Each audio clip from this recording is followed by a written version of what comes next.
Okay, well, I'm very pleased to introduce our next speaker, Marcelo Ribeiro, who's come all the way from Brazil. Marcelo is a mining engineer, and he's also president of Grupo Belmont, who have an amazing emerald mine that I had the pleasure of visiting a few years ago in Brazil. And he will talk to us about Brazil's high-quality emeralds shaping a sustainable future. Thank you so much for being here, Marcelo, and the floor is yours.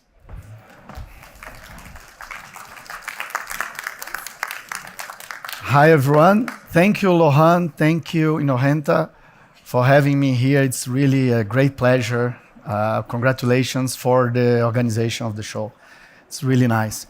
So I'm Marcelo, third generation of the Ribeiro family. We've been mining emeralds in Brazil since 1978.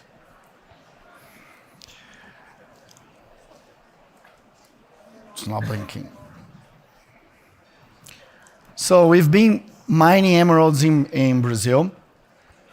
And our emeralds were very among the best stones in Brazil, comparing to the biggest and best stones in the world, are being sold since 1978. But the production has been growing in the past years. And as a source, we are quite young. We've been mining for almost 50 years. If you compare to Colombian emeralds, for example, they are being mined for almost 500 years. So we're still getting more knowledge in the market. But most probably, many of you could see last year, Louis Vuitton launched a collection with 3 beautiful pieces of emerald. One of them was Brazilian. And you couldn't really you couldn't choose the best stone among the 3 ones that they launched in the collection. There was a Brazilian, a Colombian, and a Zambian one. So we only sell the stones that we mine in Brazil. We do not buy in the market, so we guarantee the provenance of our stones. As I was telling about the quality of the stones. But to start the subject, I would like to talk how we shape a better future with mining stones, mining emeralds in Brazil. I'd like to start with the beginning of the discovery of the emeralds in Brazil. My family lived in this farm for about 8 generations, and my grandfather was born in the farm, the Belmont farm. It's a place very hilly, a lot of mountains, very difficult to have agriculture done there. But in the 30s and 40s, when my grandfather was born there, they were living out of what the farm could produce. In that time, coffee beans. So this one with the hat is my grandfather. He left the farm at the age of 18 years old, and bought a truck and became a truck driver. And he bought a second truck, third truck, built a transportation company. He was at 48 years old about. He had about 1,000 employees. He was very stressed with this whole situation of having this amount of people, and the government in Brazil was a dictatorship. It was a very complicated time. He went to the doctor, and the doctor told him to go on vacation. So he went to his farm. He hadn't hired the farm from the father and mom and dad, bought the share from the siblings, and went to the farm with a small shovel and decided to build a lake. He built the lake, and someone that worked in the railroad Itabira, is important to say, it's a mining town. We have an iron ore mine there. And there is a railroad. And there was a worker in this railroad. He jumped the fence, he went to the lake my grandfather had built with that shovel, and found the stones on the ground. This was the beginning of everything in 1978. So the family was forced to change the business into emerald mining. You can believe in 1978 it was not really easy to start an emerald mine in Brazil with all the security issues. we could have at that time. So the whole family moved to the business. It's important to say that we were living that place for 200 years. So we know everybody. That's our community. I was born and raised there. I was born in 1977. The mine was discovered in 1978. I was raised in the mine. So the mindset of sustainability came because of it. Came because the farm belonged to us. My grandfather wanted to preserve the farm. And he was working with his friends, his colleagues. There is a small community around the farm. Schools, church, houses. That were all friends. So since that period, we've been developing with this mindset. I'd like to play a small video for you that show how we are today. Later we are talking more about shaping a better future. These are the early days. The beginning of everything that we started in 1980, 2 years later, we discovered the mine. We already invest in technology to make it properly. You see the video, monitorings. And now the Belmont today.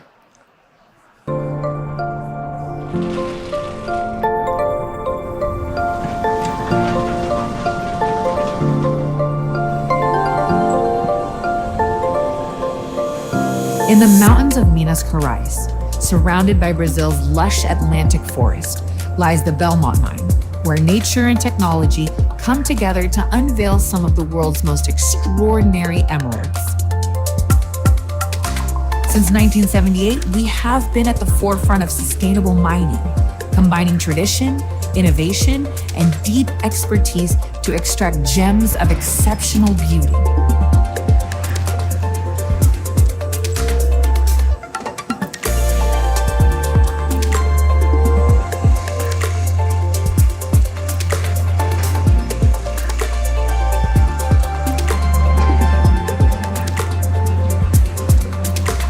Advanced geological research, efficient mine planning, and the use of state-of-the-art technologies like laser sorting, we ensure excellence in safety, productivity, innovation, and quality.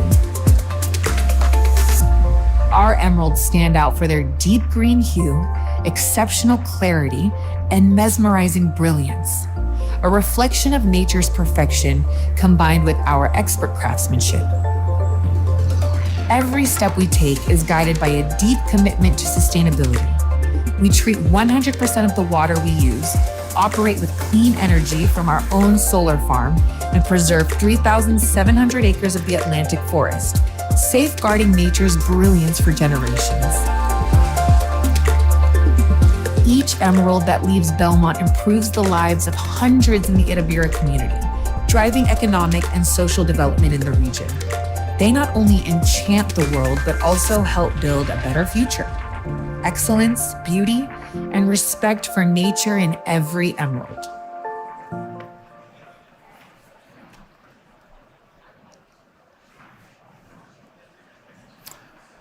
So, as you could see, we try our best to have all the environmental control, and we do. And we could say we are one of the most advanced mine in that way. Brazilian regulations are very strict. Operating in Brazil is not easy. It's the same regulations like we have in Europe. So in our ESG, the environmental care, preservation, is something that for us it's becoming everyday talk, and everybody already understand very easy this topic. But I'd like to talk about the social, about the people behind. Mainly when we discuss a lot and we bring the sustainability issue to the discussion and we talk about lab-grown, natural, sometimes we forget about the people behind it. So it's almost 50 years. It's about 3 generations of people from our community that are evolving because of this activity. Most of us here in the trade show, we don't remember that when a jewelry is sold here in the show, what the amount of value we bring down to the source. In the case of Belmont, we have now about 400 families, 400 people working the mine, which means 1,500 people directly impacted by this activity. These are our people, and there's a lot of stories about them. And I would like to show some, to show to you how they feel, how they evolve themselves. For us, it's the biggest reason for being proud and happy is that we are bringing something good for that community. So I'm going to show you some of our people that work in the mine and how they feel working there, how they see the mining activity.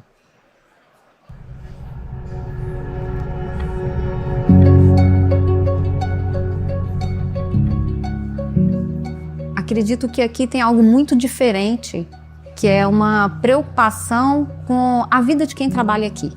A gente não tem isso por escrito, não é uma política. Acho que eu posso dizer que é uma cultura e que vem lá de trás, que vem lá do seu Mauro Ribeiro, que foi o fundador da empresa.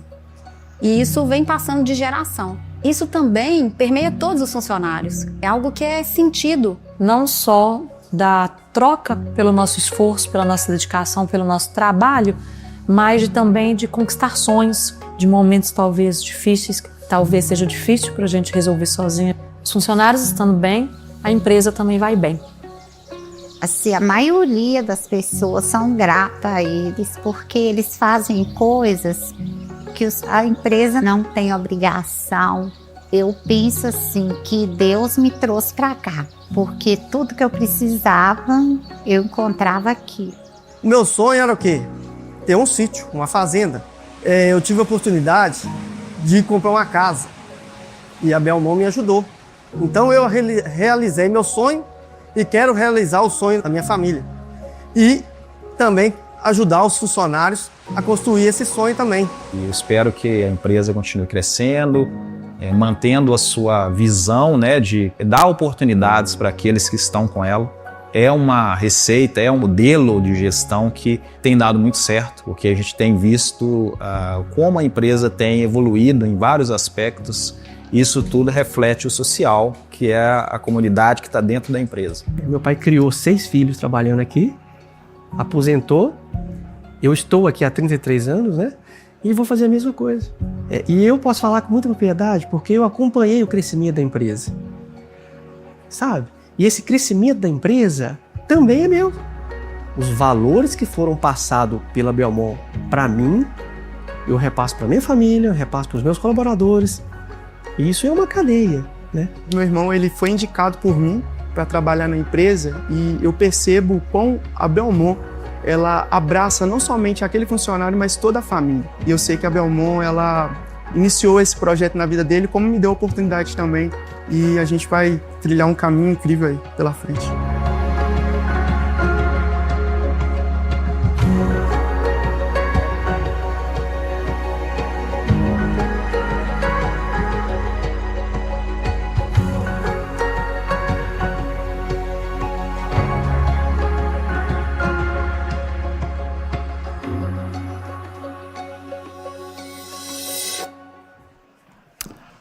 All of these colleagues here, they have whether a father or a son working at Belmont, and many of them, they have cousins there.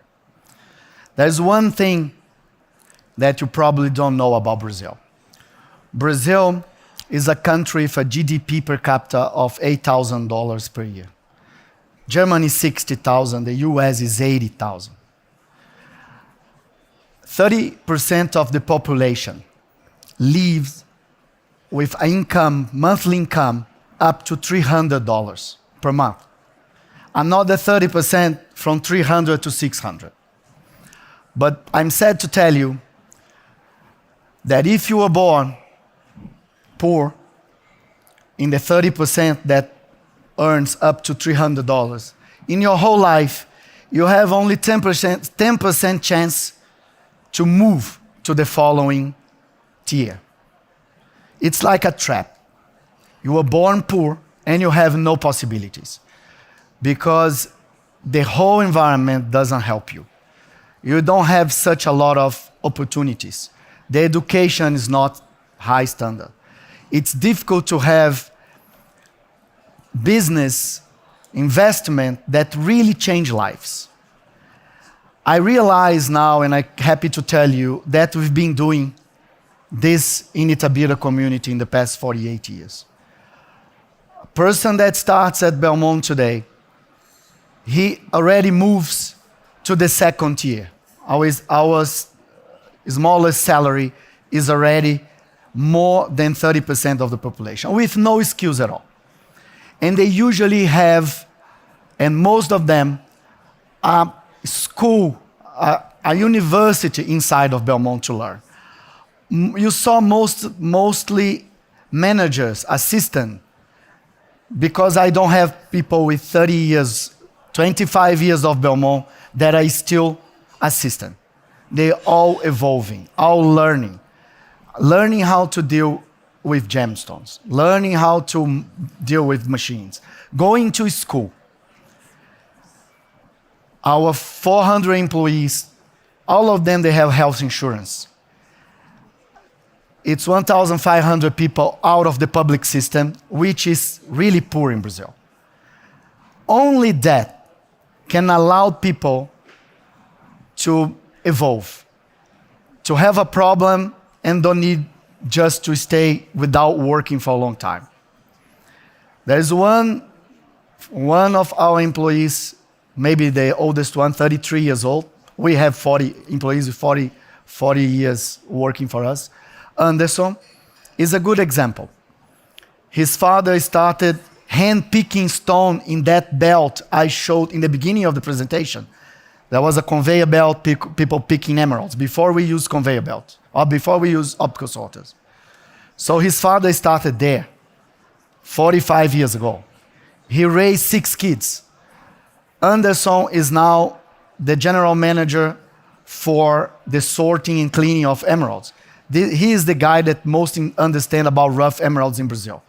His salary nowadays allows him to pay the tuition for his son, which is studying medicine in a private school in Brazil.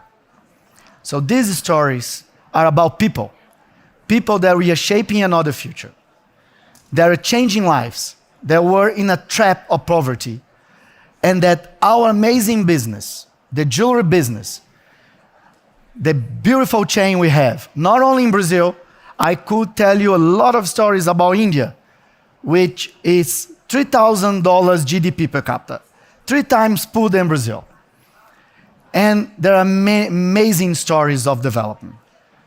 So congratulations to all of us that make this beautiful industry, and that from here, from the trade show, we bring such a lot of wealth to the people down there, to the source.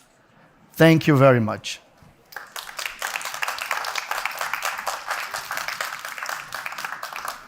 Thank you. Thank you, Marcelo, also for these 2 beautiful videos. Any questions from the audience? Yeah, there's a question over here.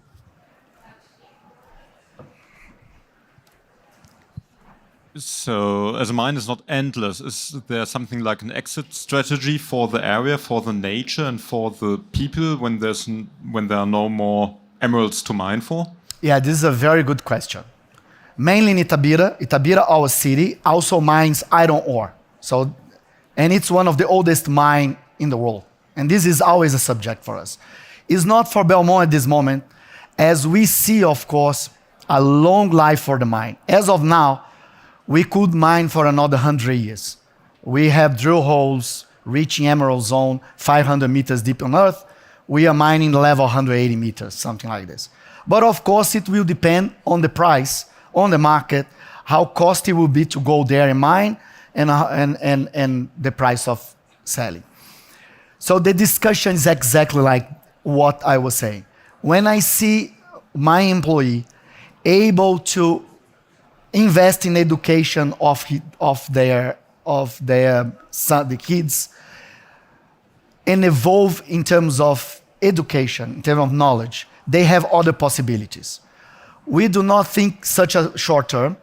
Environmentally speaking, every time we go mining, we go planting the degraded areas. So this is a law in Brazil. We should keep open as minimum as possible. And as we mine underground, our area of impact is not so big. We have to report every couple of years to the government what is the closing plan for the area. So as of now, Belmont has reporting, even though we hope we will be mining for a long time, we've been reporting to the government that we'll create a park, kind of museum garden, mining museum garden, will transform the area as a tourist spot for the city. This is how we plan the future of the mine. But I hope I will not be here to see this happening. But in the iron ore mine in Brazil, there's a lot of discussions. In Itabira, there's a lot of discussions. We still have 20 years ahead. The government collect a lot of tax. We pay about 35% of the profit on tax. However, the investment is not really going to change, to making a diversification of the economy. We are very good on waste money in Brazil. So this is the discussion. It's a big company listed in the stock market, and they're always facing this discussion. They just brought a university to Itabira, our place, with 10 courses of engineering, and they are trying to turn the city into university city. That's what they are trying now. Thank you very much. Any other questions? Brian? Not really a question, just a comment. The Ribeiro family has produced a model in Brazil that is exceptional, but it's a model that the world should look to. And everything Marcelo has said regarding reinvesting in the community is exactly what our industry needs to support for our future. As he said, it's a beautiful industry. We're spread around the world. So I just compliment you, congratulate you, and I really encourage our industry to take note. His family has been blessed with a very rich deposit. Brazil has so much opportunity, but what happens is in smaller scale operations, those resources run out of the funding to continue. And again, I would encourage government to participate and look to the future. Thanks, Marcelo. Yes, Brian, it's not easy to develop in Brazil. The system is against you because finance, it's a country that is 15% interest rate. So you can imagine how difficult it's for those who are starting now to finance themselves to grow. It's not easy.